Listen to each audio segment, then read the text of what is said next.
जी बनैले चांद से चननिया लेके रूपवा सजैले। कौनो नइखे जवाब तोहरा हुस्ने सबाब के, काहे डलले बाड़ू तू चेहरा पर पर्दा नकाब के।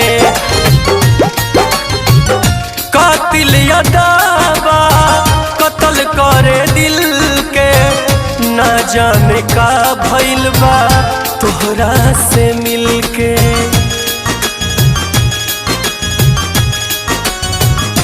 हाँ कातिल अदावा कत्ल करे दिल के, ना जाने का भइल बा तोहरा से मिलके।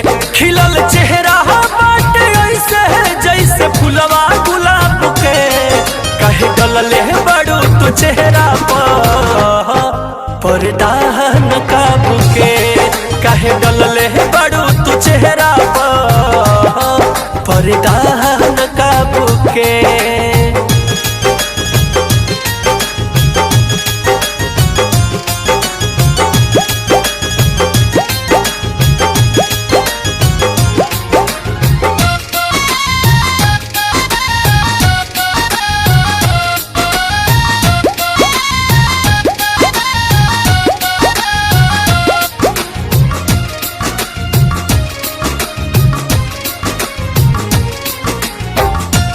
से लखिया कर खातिर दीदार, चाने से मुखड़ा से हटा द पर्दा।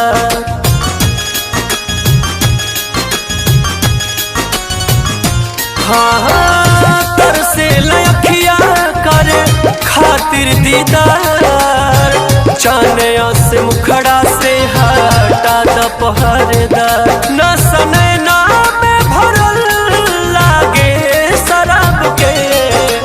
डलले बाड़ू तू चेहरा पर पर्दा नकाब के।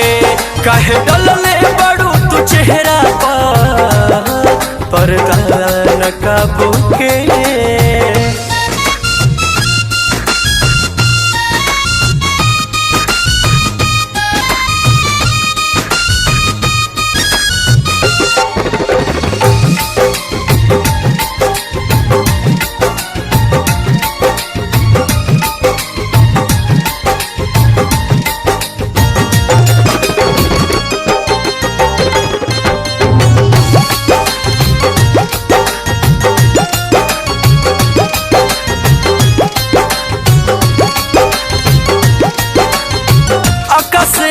बेला दीपक हुस्न के दीवाना, तोहरा आगे फीका भइल सारा मैं खाना।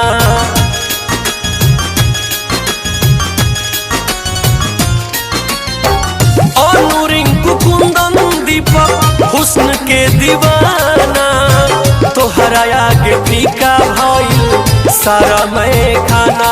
चर्चा तोहरे हर तरफ बात का जनाब के, काहे डलले बाड़ू तू चेहरा पर पर्दा नकाब के।